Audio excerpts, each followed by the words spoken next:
कौन सा तरीका ऐसा है जिससे भगवान की कृपा मनुष्य पर बरस सकती है और भगवान के समीप आकर के आदमी फायदा उठा सकता है। सही अध्यात्म कैसा होता है, सही अध्यात्म कैसे किया जाता है, सही अध्यात्म को क्या करना चाहिए, सही भजन कैसे किया जा सकता है। तो मैंने यही प्रयोग अपने आप में अपने लिए किया और अपने लिए किया और अपने लिए प्रयोग करने के पश्चात लोगों को ये बताया हमने ये प्रयोग किए हैं और आपको इस रास्ते पर चलना चाहिए।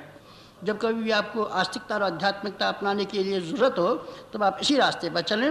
इसी रास्ते पर चलेंगे तो मैं आपको यकीन दिलाता हूँ कि आपको ये शिकायत नहीं करनी पड़ेगी कि आस्तिकता गलत है, भगवान गलत है, उपासना से लाभ नहीं होता।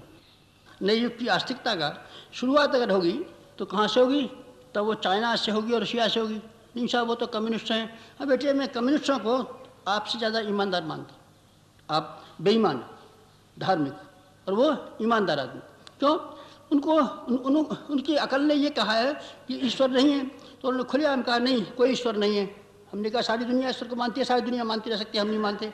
ईमानदार आदमी। अगर आप उसको ये जिस दिन बता देंगे, साबित कर देंगे कि ईश्वर का वजूद है तो मेरा अपना ऐसा विश्वास है कि वैज्ञानिक और बुद्धिजीवी होने के नाते, ईमानदार आदमी होने के नाते सबसे पहले वो आस्तिकता को स्वीकार कर लेगा। बेटा हमारा विश्वास है कि हम आस्तिकता को जिंदा रखेंगे, इसके लिए हमको भेजा गया है। हमको एक काम के लिए भेजा गया कि हम आस्तिकता को जिंदा रखें और आस्तिकता को जीवित बनाए रखने के लिए हम काम करें। आस्तिकता के रास्ते पर चलने से, भगवान का रास्ता चलने से आपको लाभ होगा, फ़ायदा होगा। भौतिक लाभ भी होगा, लौकिक लाभ भी होगा, आंतरिक लाभ भी होगा, सामाजिक लाभ भी होगा, सम्मान भी मिलेगा। गायत्री मंत्र की महिमा के संबंध में, न केवल गायत्री मंत्र की महिमा के संबंध में बल्कि प्रत्येक उपासना के संबंध में यही कहा गया। हमने एक काम किया कि लोगों को एक नमूना पेश किया और एक किताब पेश की। कौन सी किताब का नमूना है? बेटे हमारे 55 पन्ने की किताब लिखी है और उसका प्रत्येक पन्ना लोहे की कलम से और सोने के पत्थरों पर लिखा हुआ है। तो वो कौन सी किताब है?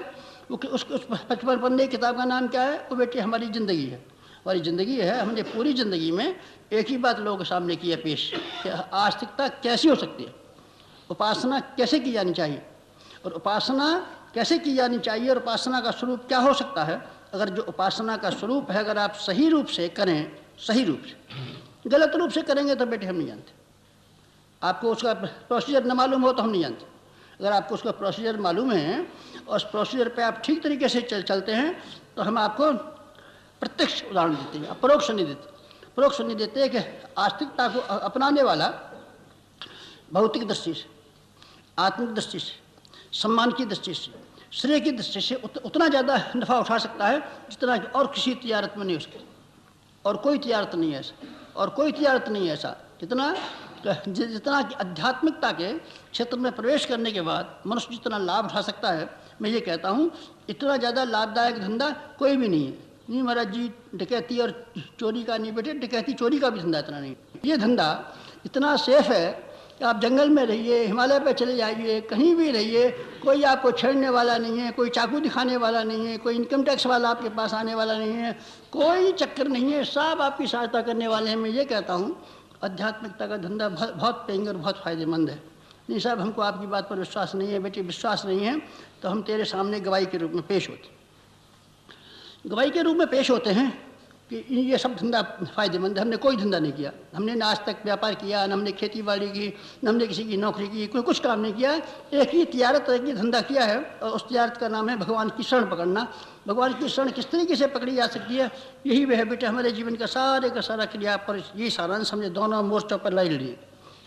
प्रच्छन्न नास्तिकों को, धर्म का कलेवर ओढ़ के चलने वालों को, धर्म के प्रति बाहर से जीव से बात कहने वालों को और भीतर भीतर खोखले और कमज़ोर लोगों को हमने ये कहा है आस्तिकता अगर आप सही ढंग से करें तो आपको समय न मिलने की फुर्सत का बहाना नहीं बनाना पड़ेगा और आपको मन न लगने की शिकायत न करनी पड़ेगी, क्योंकि आप उसके फ़ायदे को जान जाएंगे।